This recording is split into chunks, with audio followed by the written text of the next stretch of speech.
How has your day been so far? Hello, we're AETA Stories, and today we're sharing a brand new original story with you. The building changed after dark. By day, Silva Line Trade Group's Boston headquarters pulsed with motion. Elevators chimed, heels clicked across polished floors, and voices carried confidence that came from power, money, and urgency. By night, it became something else entirely. The lights dimmed to a muted glow, leaving long corridors half-submerged in shadow. The air smelled faintly of disinfectant and fresh linoleum. Every sound traveled farther than it should have, echoing softly as if the building itself were listening. Marian Keller pushed her cleaning cart down the corridor with practiced care. She moved quietly, almost instinctively, as though silence were a rule she had learned long ago. One hand steadied the bucket. The other guided the cart's squeaking wheel away from the wall so it wouldn't draw attention. Her posture was straight despite the ache in her lower back, and her expression held the calm focus of someone who could not afford mistakes. At 30, Marianne had learned how to make herself invisible. She wore the standard janitorial uniform, plain, dark, practical. Nothing about it hinted that she had once been the top student in her economics program, that she had debated case studies with professors who predicted she would go far. That life had ended abruptly 8 years earlier, paused by a pregnancy, then quietly erased when the pause became permanent. Her degree remained unfinished. Her marriage had not survived the reality that followed. The cart rattled softly as she stopped near a service corridor. She glanced toward the storage room at the end of the hall. The door cracked open just enough to let a strip of light spill out. Inside, Lucy waited. Lucy Keller was 8 years old and small for her age, with light hair that refused to stay neatly tied. She sat on a folded crate, legs crossed, a paperback balanced on her knees. Numbers and symbols filled the margins of the page in neat, careful handwriting. Small calculations she had scribbled while reading. Lucy read the way other children breathed, effortlessly and without pause, drifting between stories and equations with equal ease. Marianne checked her watch, then the hallway again. The night security guard had already passed. There were still 2 offices left on her route. She allowed herself one quiet breath before continuing. Cleaning offices at night had its own rhythm. Trash first, then surfaces, then the floors, always in the same order. Marianne followed it faithfully, grounding herself in routine. It was easier not to think when her body knew what to do. Yet thoughts crept in anyway. She remembered the day she had packed her textbooks into a box, telling herself it was temporary. She remembered the way Daniel had stood in the doorway weeks later, impatient, already distant, as Lucy cried in her crib. He had said the words plainly without anger. This was not the life he wanted. He had wanted momentum, not responsibility. Ambition, not compromise. He had left, and the world had not paused to ask Marianne how she planned to manage alone. The job at Silva Line had come later, after months of scraping by. It paid enough to cover rent on a small apartment at the edge of the city and the after-school program Lucy attended when Marianne's shifts ran late. It paid just enough to keep them afloat, not enough to dream. Marianne reached the end of the corridor and turned into an executive wing reserved for the highest offices. Here, the carpet was thicker, the doors heavier, the silence deeper. Nameplates gleamed softly in the low light, reminders of people whose lives continued long after Marianne clocked out. She paused outside one door, adjusting her grip on the mop handle. Inside, she could hear the faint hum of electronics still awake, servers and systems that never slept. She swiped her access card, opened the door, and stepped inside. The office was vast and orderly, every object placed with intention. Marianne began her work without looking around too much. She had learned that curiosity was a liability. Behind her, down the hall, Lucy turned a page and wrote another line of numbers in the margin, lips moving silently as she calculated. She did not feel afraid sitting alone in the storage room. She trusted her mother's instructions, trusted the rules they lived by. Stay quiet, stay out of sight, wait.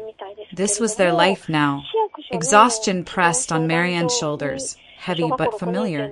Still, she worked carefully, deliberately refusing to rush. Dignity, she had learned, did not require witnesses. It lived in the way she did her job, in the way she endured without complaint, in the way she kept going even when the world pretended she wasn't there. For now, the building slept, and within its shadows, Marianne Keller did what she always did. She held everything together quietly. Marianne saved the executive offices for last. They were always the quietest at night, sealed away from the rest of the building by thicker doors and an unspoken rule that nothing here was meant to be touched without permission. Gregory Crowell's office sat at the very end of the corridor, marked by a simple, brushed metal nameplate that reflected the dim overhead light. No title, no flourish, just his name. She swiped her access card and eased the door open, careful not to let it swing too wide. The room greeted her with a soft hum, the muted sound of electronics still alive, screens asleep, but not off. The office was large, meticulously organized, almost austere. Floor-to-ceiling windows looked out over the darkened city. Boston's skyline reduced to scattered points of light. Marianne moved with the same precision she brought to every room. Trash first, coffee cup, a few discarded notes.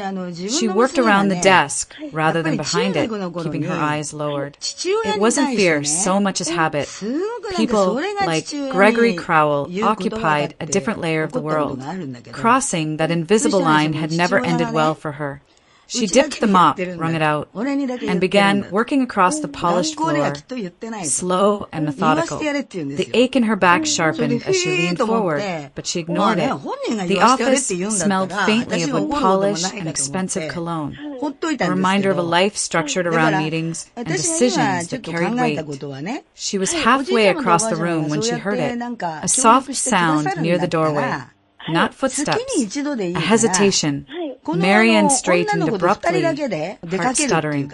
"Lucy," she whispered, the word sharper than she intended in the stillness. Her daughter stood just inside the office, frozen, as if she had stepped into a place she knew she wasn't supposed to be. Lucy wore her pink leggings and an old sweater with frayed cuffs, her hair slightly undone. Against the clean lines of the executive office, she looked impossibly small, like a misplaced detail. "I was just looking," Lucy said quietly. She wasn't frightened, just curious. Marianne set the mop aside and crossed the room in 2 quick steps. "You need to go back," she murmured.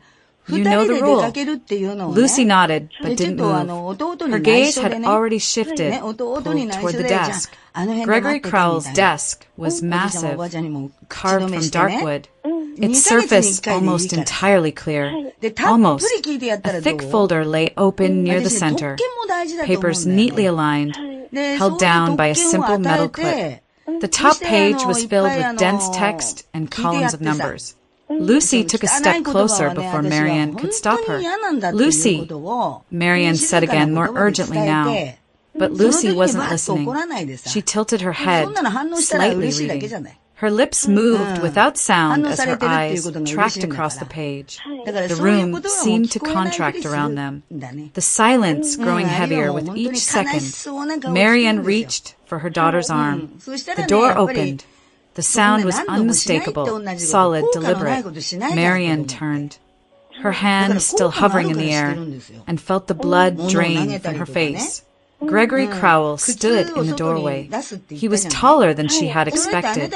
His dark suit immaculate despite the late hour. His tie loosened just enough to suggest fatigue rather than disorder. The overhead light caught the sharp lines of his face, his expression already hardening as he took in the scene before him. A janitor, a child, his office. "What is going on here?" he asked. The words were calm, but there was no warmth in them. Marianne's mind went blank. Apologies crowded her throat, urgent and desperate. But before she could speak, Lucy looked up.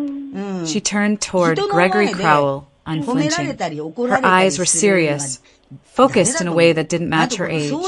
She lifted one hand and pointed toward the open folder on the desk. "Did you do that on purpose?" Lucy asked. The question landed wrong in the room. Too soft and too direct at the same time. Gregory paused. His gaze followed the line of her finger to the document. "What?" he said, not sharply, but with genuine confusion. Lucy took another small step closer to the desk. "Here," she said, pointing again. The prophet split. Marianne felt the room tilt. "Lucy," she whispered, barely able to breathe. Gregory didn't stop her. Lucy's eyes scanned the page once more. "It says 30% here and 70 there," she continued, her voice even. "But if that's right, you're giving up control. That doesn't make sense." Silence fell. Gregory Crowell moved slowly toward the desk, his attention no longer on Marianne or the child, but on the document itself. He leaned over the page, his brow tightening as he read the line Lucy had indicated. For a long moment, nothing happened. Then his expression changed. It wasn't dramatic. It was subtle, a tightening around the eyes, a stillness that settled into his posture. He straightened, then leaned in again, reading the clause once more, as if seeing it for the first time. The mistake was there, clear, costly, and impossible to ignore. Gregory lifted his head and looked at Lucy. "How old are you?" he asked. "8, she answered. He didn't respond immediately. His gaze drifted briefly to Marianne, who stood rigid, waiting for consequences she could already feel forming. The city lights flickered beyond the windows. The document lay open between them, quiet and damning. No one spoke. The air in the office felt charged now, unsettled, as if something irreversible had just been set in motion, something none of them fully understood yet. Marianne did not sleep. She lay on the narrow couch in their apartment, staring at the ceiling as the minutes crawled past. Every time she closed her eyes, the image returned with painful clarity. Gregory Crowell standing in the doorway, the open folder on his desk. Lucy's small finger pointing at a line that should never have been questioned. She replayed the scene again and again, searching for a version that ended differently. By 3 a.m, she had already accepted what she believed was inevitable. Termination, immediate, quiet, a security escort, perhaps, the kind of dismissal that left no room for explanations. She wondered how she would tell Lucy. She wondered how long the savings would last. She wondered, briefly, whether finishing her degree years ago might have changed anything at all. At dawn, she rose and dressed carefully, choosing the most professional clothes she owned. A dark skirt purchased years earlier on clearance, a white blouse pressed until it held its shape. She tied her hair back neatly, hands steady despite the tremor in her chest. Lucy watched from the kitchen table, chewing her toast in silence. "Am I in trouble?" Lucy asked finally. Marianne knelt beside her. "No," she said, and hoped it was true.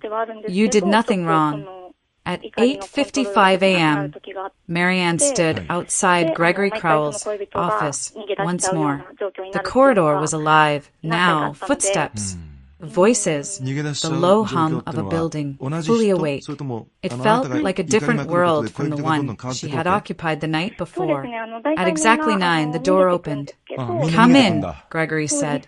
He sat behind his desk, composed, a slim folder open before him. In the daylight, his office looked sharper, less forgiving. Marianne took the chair opposite him, folding her hands in her lap to keep them from shaking. Marianne Keller, he said, not as a question. 30. Incomplete economics degree. Yes, she replied quietly. Why didn't you finish? He asked. The question caught her off guard. She had expected reprimand, not curiosity. Family circumstances, she said after a moment. My daughter. Gregory nodded once. And then you didn't return. No, Marianne said. I couldn't. He studied her for a moment, then closed the folder. Last night's document, he said, shifting seamlessly to business. The clause your daughter noticed. Marianne's chest tightened. I'm very sorry, she began. She shouldn't have. That clause was intentional, Gregory interrupted. Marianne stopped. It was a trap, he continued. A deliberately unfavorable profit, split, designed to test whether anyone would notice. No one did. Not my legal team. Not my deputy. Not the external consultants. He let the word settle. If it had been signed this morning, it would have cost this company a controlling interest in a critical venture. Marianne swallowed. Then why? Because someone wanted it that way, Gregory said, and because corruption rarely announces itself. He leaned back slightly. Your daughter saw what trained professionals ignored. More importantly, she spoke up. Marianne said nothing. She wasn't sure what could be said. Gregory's gaze returned to her, sharper now. I've reviewed your work history here. You're thorough, consistent. You don't rush. Even your cleaning logs are precise. She blinked, surprised. This company values attention to detail, he continued, and composure under pressure. He paused, then made a decision. I'm offering you a temporary position, he said.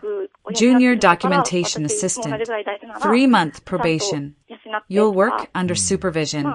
Reviewing contracts, archiving records, verifying terms. Marianne felt lightheaded. Me? Yes. The salary will be triple what you earn now. Hours are 9 to 6. Fear rushed in first. Fear of failing, of being exposed, of losing everything all over again. But beneath it, fragile and unexpected, was hope. If you're willing, Gregory added. If not, we part ways professionally. No harm done. Marianne drew a slow breath. I'm willing, she said. Gregory nodded once, already reaching for his phone. Good. HR will brief you. And Marianne, she looked up. Your daughter was right, he said. It was a bad deal. And I don't tolerate bad deals. As Marianne left the office, the building seemed different again. Not kinder, not safer, but open in a way it hadn't been before. For the first time in years, the future felt uncertain. Not because it was closing in, but because it was beginning. The transition happened without ceremony. One morning, Marianne Keller placed her cleaning cart back into the janitor's closet, hung her uniform on its hook, and closed the door. The metal latch clicked softly, final and ordinary, as if it were nothing more than the end of a shift.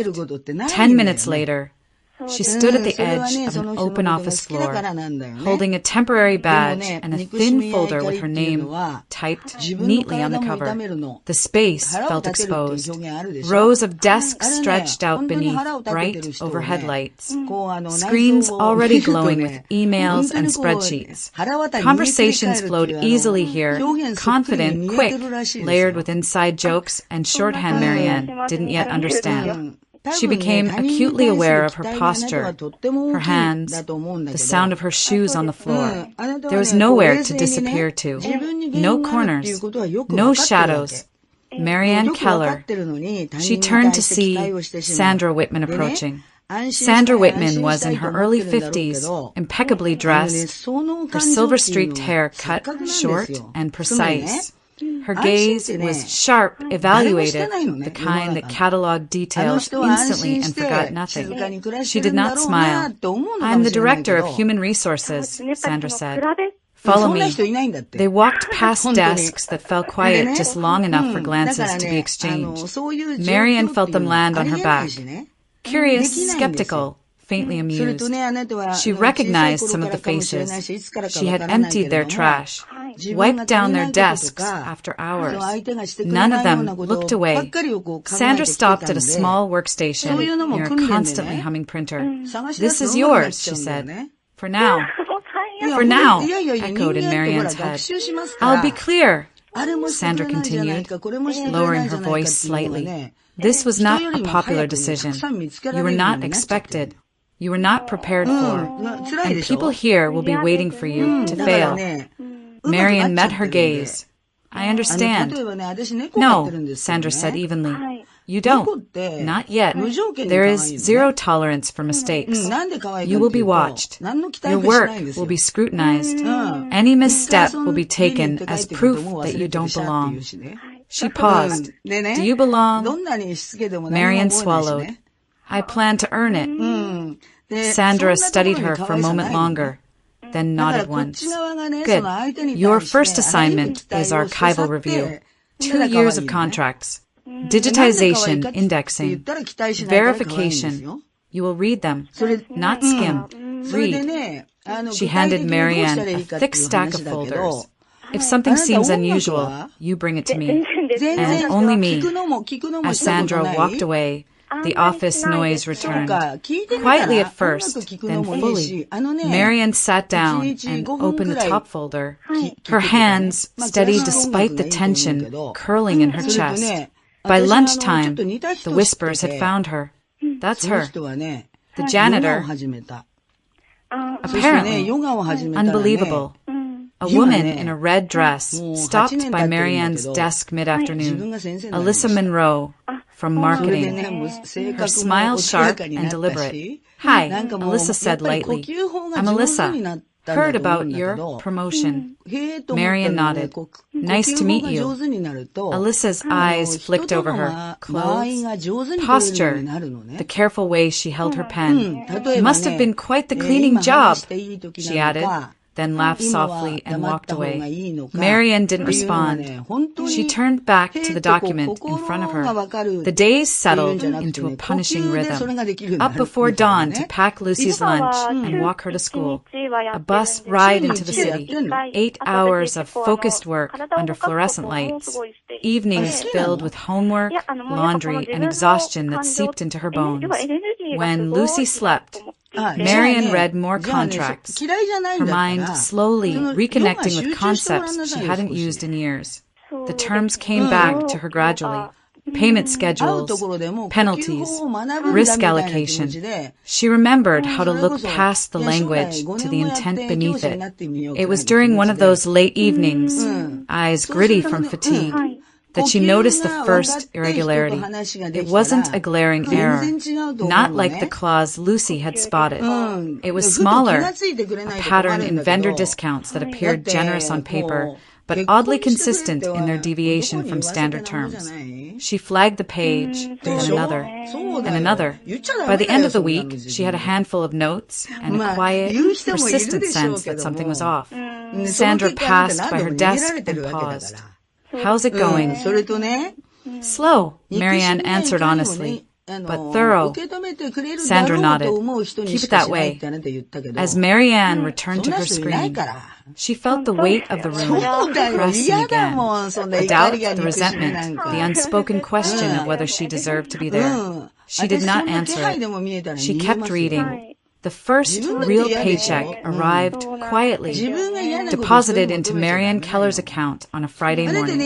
She stared at the number longer than she expected to. It wasn't wealth. It wasn't freedom. But it was more than she had earned in years. Enough to breathe a little easier. Enough to replace Lucy's worn-out shoes. To enroll her in the after-school robotics club she had been asking about for months. To stop calculating every grocery item twice. That evening, after Lucy had finished her homework, Marianne made a call she had been postponing. Daniel Keller answered on the third ring. "What's wrong?" he said immediately, already irritated. "Money again?" "No," Marianne replied, keeping her voice steady. I wanted to talk about adjusting child support. There was a short laugh on the other end of the line. Adjusted how? I have a new job, she said. It's salaried. I'm working full-time now. Silence followed, brief but heavy. Then Daniel scoffed. Doing what? Cleaning a different building. I work in documentation, Marianne said, at Silvaline Trade Group. Daniel laughed again, louder this time. You? In an office. His tone sharpened. You don't even have a degree. I'm not calling to argue, Marianne said. I'm calling because things have changed. Things haven't changed, Daniel snapped. You're still you. Don't pretend otherwise. He hung up before she could respond. 2 weeks later, the envelope arrived. It was thick, official, delivered by courier rather than mail. Marianne opened it at her desk during lunch, her hands beginning to shake as soon as she recognized the formatting. A petition for custody modification. Daniel was seeking primary custody of Lucy. The reasons listed were precise and damning on paper. Long working hours, instability, alleged emotional unavailability. There were insinuations of inappropriate relationships at work, suggestions that Marianne's position had not been earned legitimately. The room seemed to tilt. She folded the document carefully and slipped it into her bag. She finished her workday on autopilot, smiling when required, answering emails without registering their content.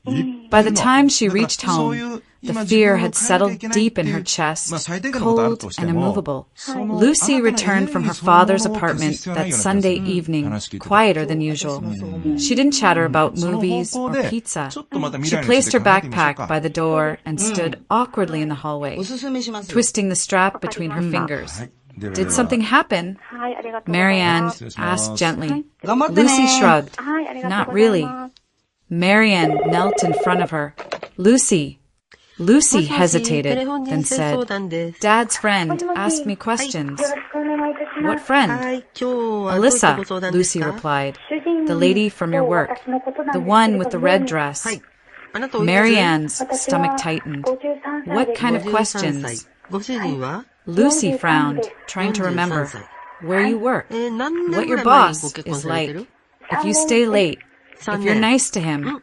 She paused. She wrote things down. Marianne felt the pieces slide into place. That night, she sat alone at the kitchen table long after Lucy had gone to bed. The custody papers spread out in front of her. Daniel's voice echoed in her head. Alyssa's smile replayed itself with new meaning. The timing was too precise. The pressure too focused. This wasn't coincidence. At work the next day, Marianne moved through the office with heightened awareness. Conversations hushed when she approached. Alyssa watched her openly now, no longer bothering to hide the satisfaction in her expression. Marianne kept her head down, hands busy refusing to react. But inside, the fear grew sharper. She was not afraid of losing her job. She was afraid of losing her child. The isolation crept in quietly.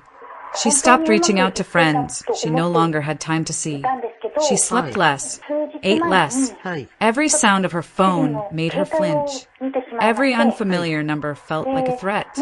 By Friday, the sense of intimidation was undeniable. Someone wanted her distracted, unstable, afraid enough to step back. Marianne closed her eyes briefly at her desk, then opened them again. Fear was what they expected. She would not give it to them easily. The shift in Marianne's role was never announced. There was no email, no formal meeting, no change to her title on the internal directory. Gregory Crowell simply stopped by her desk one morning, paused long enough for the room to quiet itself, and said, Sandra will loop you in, before walking away. That was all. Sandra Whitman called Marianne into her office an hour later and closed the door behind them. She did not sit. Your responsibilities are expanding, Sandra said. Quietly. Officially, you're still documentation support. Unofficially, you're assisting with an internal audit. Marianne's pulse quickened. Of what? Procurement, Sandra replied. Past and present. She slid a thin folder across the desk. You'll review executed contracts, not just drafts, completed deals. Look for patterns, deviations, anything that doesn't align with our standard frameworks. I'm not a certified auditor, Marianne said carefully. Sandra met her gaze. You see what others overlook. That's why you're here. And because you haven't learned what to ignore yet. The work intensified immediately. Marianne began cross-referencing procurement contracts against internal benchmarks, pricing, advance payments, delivery penalties. At first, the discrepancies were almost imperceptible. A percentage point here, a slightly inflated service fee there. Nothing egregious on its own. But as she built comparison tables late into the night, something unsettling emerged. The same names appeared again and again. Different vendors, different services, but the approvals all traced back to Victor Samuels, Vice President of Procurement. Every contract with irregular pricing bore his signature. Every deviation, however small, passed through his office. Marianne dug deeper. She searched public registries during her lunch breaks, carefully, methodically. The vendor companies looked legitimate at first glance, registered properly, operational on paper. But their ownership structures raised quiet alarms. Relatives, married names, shared addresses, connections subtle enough to escape casual scrutiny. By Friday evening, Marianne had assembled a working file, annotated contracts, ownership links, timelines.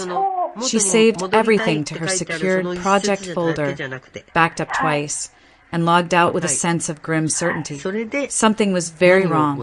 The following Monday, the folder was gone. Marianne noticed at the moment she logged in. Her desktop was clean, too clean. The directory where weeks of work had lived simply didn't exist. Her chest tightened.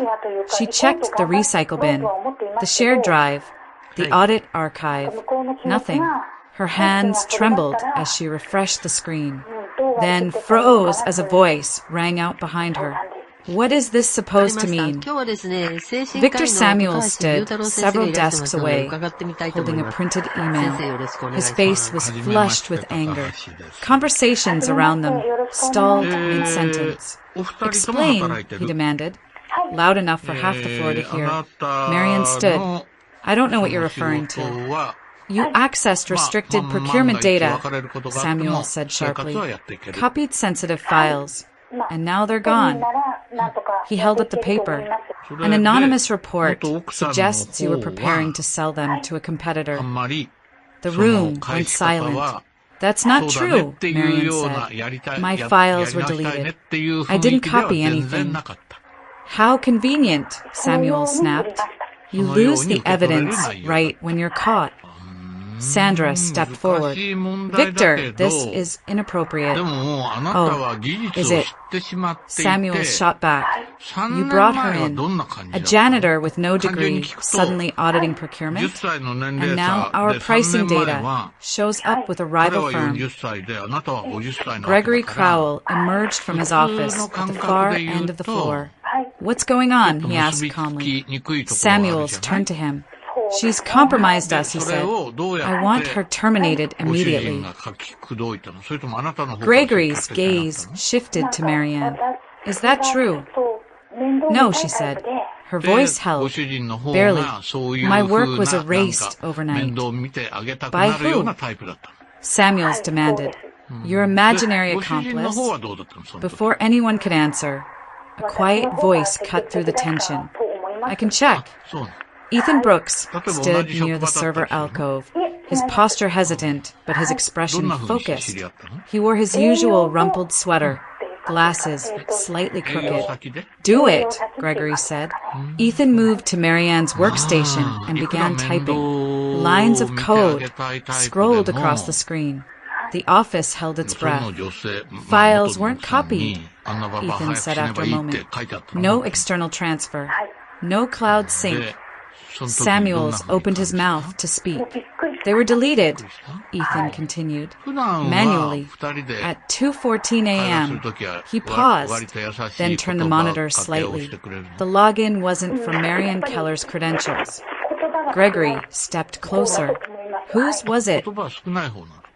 Ethan looked up. Victor Samuels. Office 405. The color drained from Samuel's face. That's absurd, he barked. He's lying. Ethan kept going. There's also a call log. Outbound. Same time window. From your terminal to Alpha Group's procurement office. The silence that followed was absolute. Gregory straightened. Security. 2 guards appeared almost immediately. You're suspended, Gregory said to Samuels, his voice flat. Effective now. HR and legal will handle the rest. Samuels tried to protest, to shout, but the guards were already escorting him toward the elevators. As he passed Marianne, his eyes burned with something darker than anger. The office slowly exhaled. Ethan restored the deleted files within minutes. Marianne sank back into her chair, her body shaking now that the tension had broken. Vindication washed through her, sharp, overwhelming. But beneath it lingered something else. Fear, because she had been right, and because now the people she had exposed knew exactly who she was. Gregory Crowell did not wait for the lawyers to advise him. By the afternoon following Victor Samuels' removal, the atmosphere inside Silverline Trade Group had shifted from shock to speculation. Legal teams moved quietly through conference rooms. Security protocols were tightened. Names were spoken in low voices, followed by abrupt silences when footsteps approached. Gregory watched it all from behind closed doors, then made a decision that had nothing to do with optics. He called Marianne into his office just before the end of the day. Lucy was already waiting downstairs with her backpack, homework unfinished, eyes wide with exhaustion. You're not going home tonight, Gregory said once the door was shut. Marianne stiffened. Am I? No, he said calmly. You're not in trouble, but you're exposed. And so is your daughter. He slid a small key ring across the desk. 2 keys, a handwritten address. My mother's house, he continued. Pine Hollow. It's empty. Quiet. No press. No connections to the company. Marian stared at the keys. I can't accept this. You can, Gregory replied, and you will, just for now. There was no warmth in his voice, but there was certainty, the kind that did not invite argument. Pine Hollow sat an hour outside the city, tucked into a fold of trees and narrow roads that seemed to muffle sound itself. The house stood at the end of a cul-de-sac, modest but well kept, its white siding softened by ivy that had been left to grow undisturbed. The stillness was immediate. Lucy stepped out of the car and breathed in deeply. It's really quiet, she said. That's the point, Marianne replied. Inside, the house felt lived in despite its emptiness. Furniture remained where it had been left. Family photographs lined the hallway. Holidays, birthdays, moments frozen in time. A woman with kind eyes appeared again and again, her smile gentle but reserved. Your grandmother? Lucy asked, pointing. Yes, Gregory said from the doorway. Eleanor Crowell. That night, for the first time in weeks, Marianne slept through until morning. The days that followed unfolded slowly, deliberately. Lucy attended a small local school temporarily. Marianne worked remotely, reviewing files sent by Sandra under strict security protocols. The chaos of the office felt distant here, like a storm contained beyond the trees. It was on the 3rd afternoon that Lucy discovered the attic. She called down from the staircase, excitement breaking through the calm. Mom, there are books up here. Marianne climbed the narrow steps carefully. The attic was clean but untouched, sunlight filtering through a single window. Boxes were stacked neatly along the walls, labeled in careful handwriting. In the far corner sat a trunk. Inside were journals, leather-bound, worn at the edges, each dated meticulously. Eleanor Crowell's name appeared on the inside cover of every one. Marian hesitated before opening the first. The entries were intimate, reflective. Eleanor wrote about loneliness, about raising her sons after her husband's death, about the weight of expectations placed on Gregory as the elder. Page after page revealed a woman who had loved fiercely but quietly, who had learned to endure without complaint. And then, midway through one journal, a name appeared. Anthony. Marianne slowed her reading. Eleanor wrote of a younger son. Restless, impulsive, brilliant in a different way. She described arguments, distance, a decision that fractured the family. Anthony had left or been pushed. The details were unclear, tangled in regret. He didn't disappear, Lucy said softly, peering over Marianne's shoulder. She knew where he was.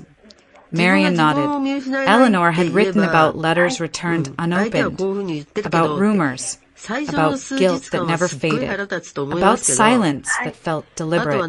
That evening, Marianne told Gregory what they had found. He listened without interruption, his face unreadable.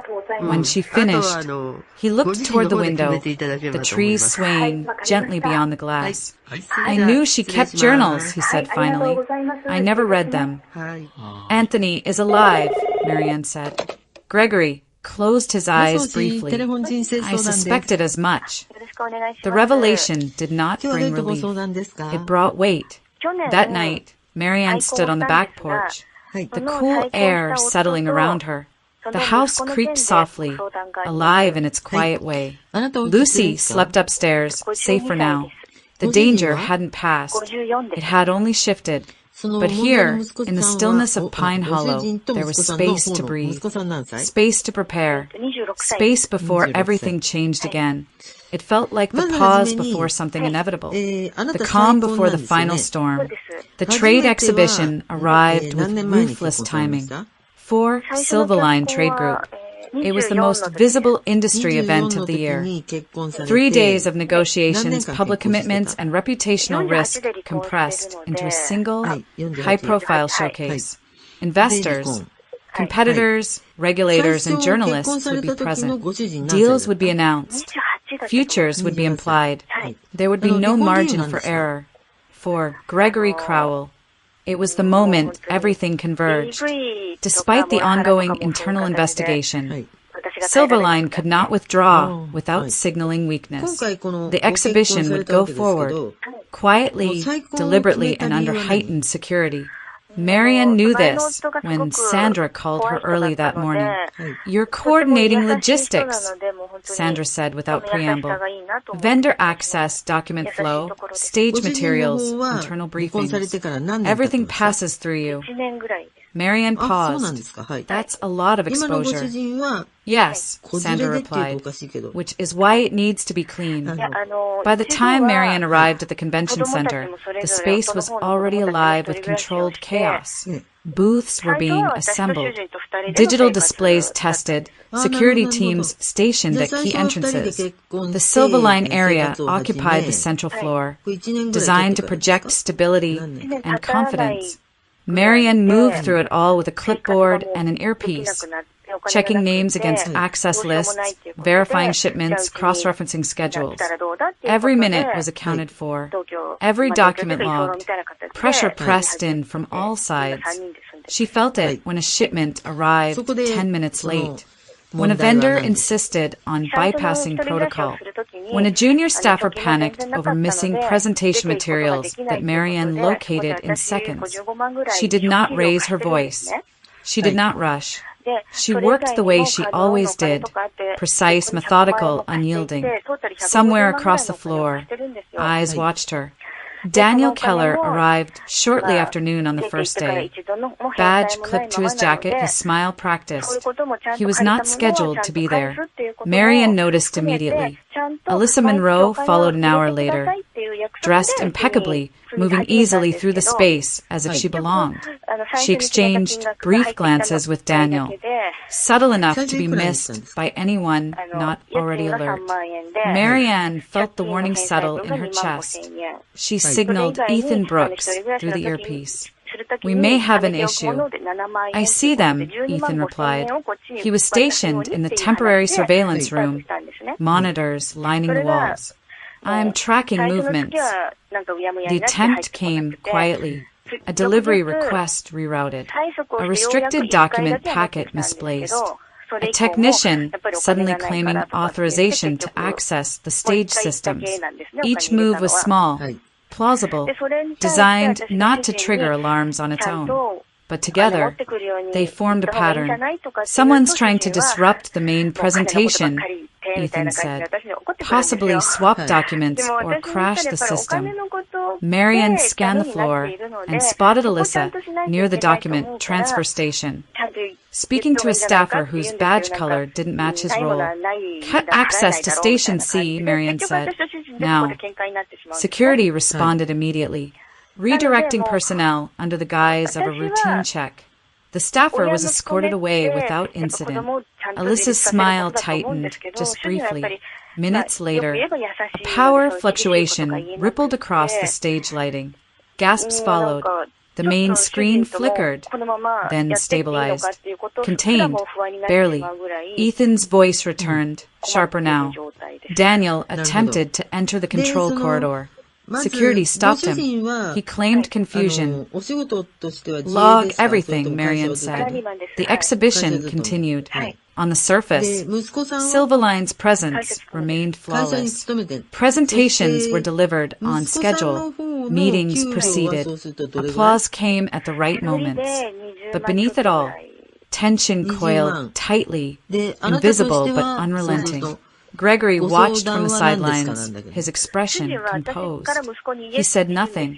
He didn't need to. He understood exactly what was happening. By the end of the first day, the threat had been neutralized, though not eliminated. Daniel and Alyssa were still present, still watching, still waiting for something to break. Nothing did.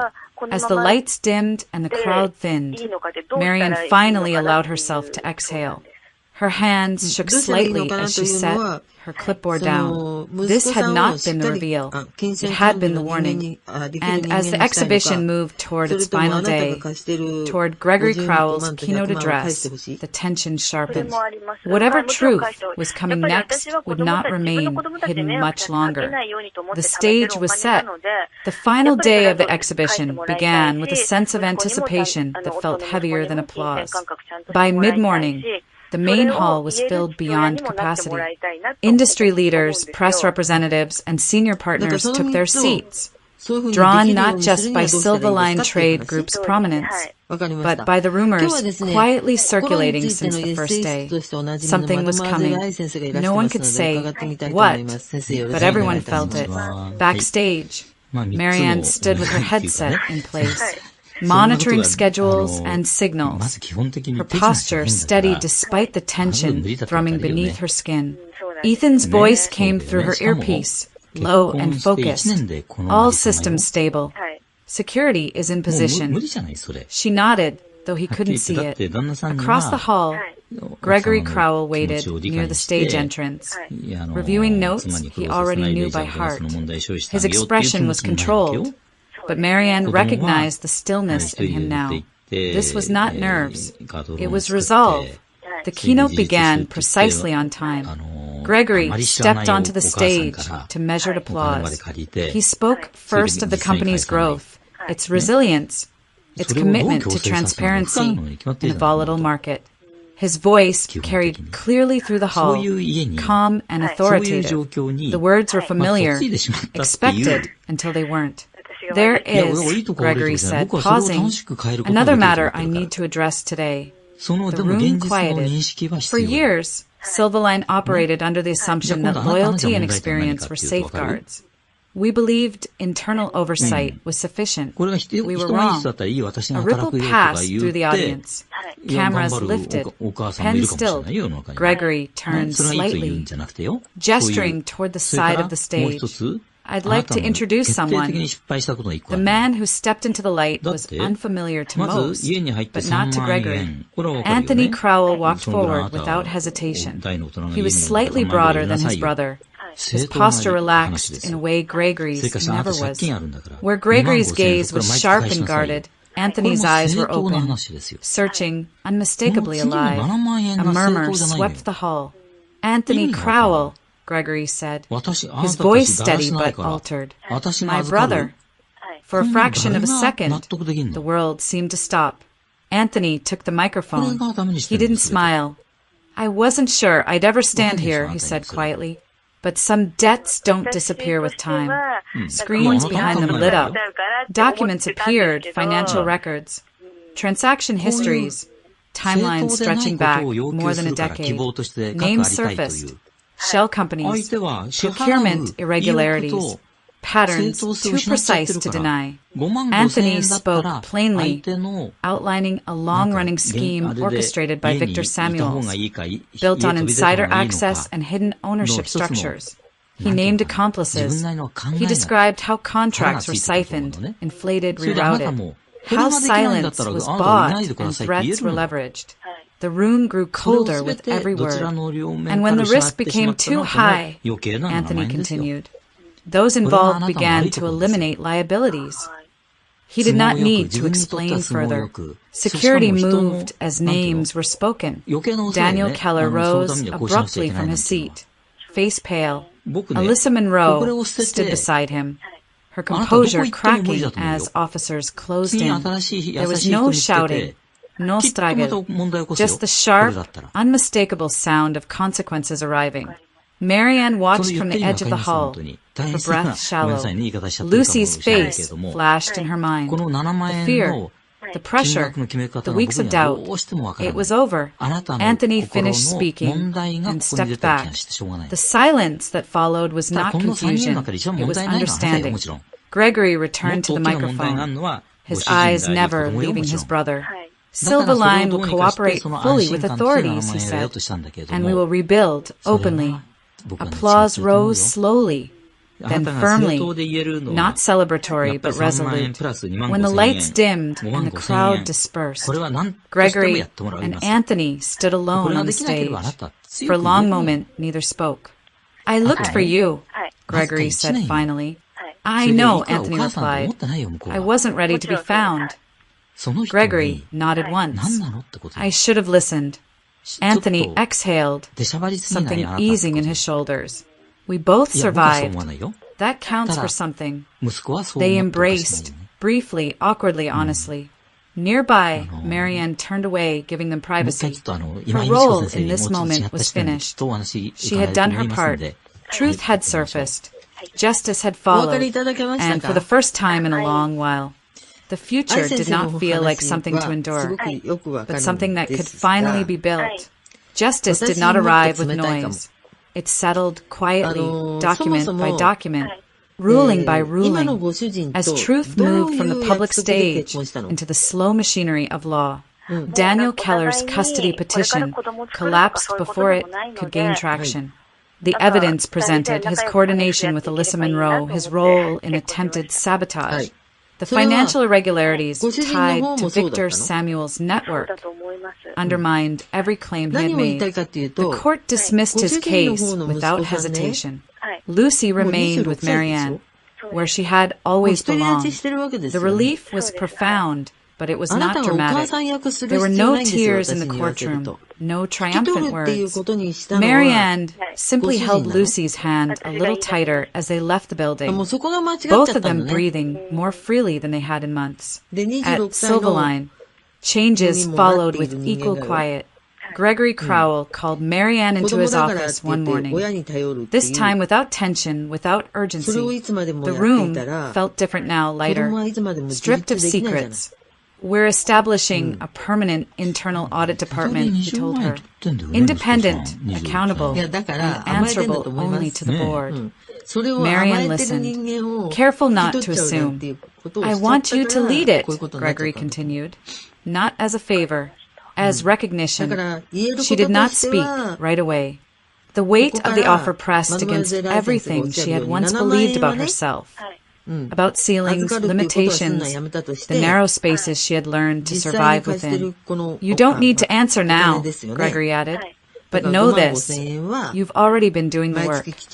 She accepted before she left the room.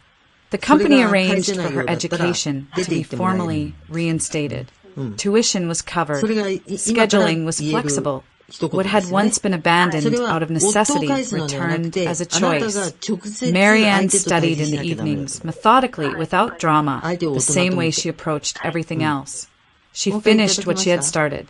Pine Hollow stopped feeling temporary. The house, once a refuge, then a shelter, became a home. Lucy thrived there, her days filled with school, friends, and curiosity that was no longer shadowed by fear. The garden grew back slowly, tended with patience rather than urgency. The journals were returned to their place in the attic. No longer secrets, simply history.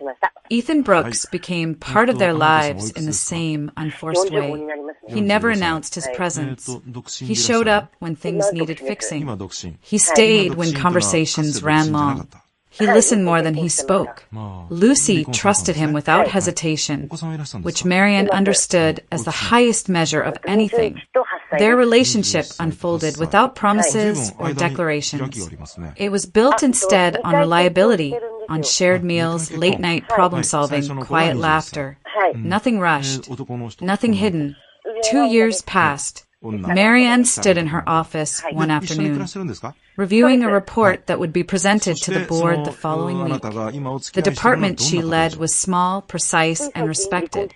Her work was not visible to the public. It was not meant to be.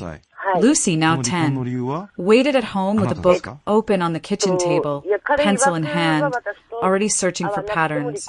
She talked about the future in calm, deliberate ways, about fairness, about rules that mattered. Strength, Marianne had learned, did not announce itself. It accumulated. It lived in consistency, in attention, in the refusal to look away. For those listening, her story offered no shortcuts and no spectacle. Only this: details matter. Integrity often works quietly, but it works. Dignity is not loud, it is steady. If this story stirred something familiar, consider the moments in your own life when quiet courage changed the direction of things. Share your thoughts. Reflect on fairness, resilience, and the strength that often goes unseen but never uncounted.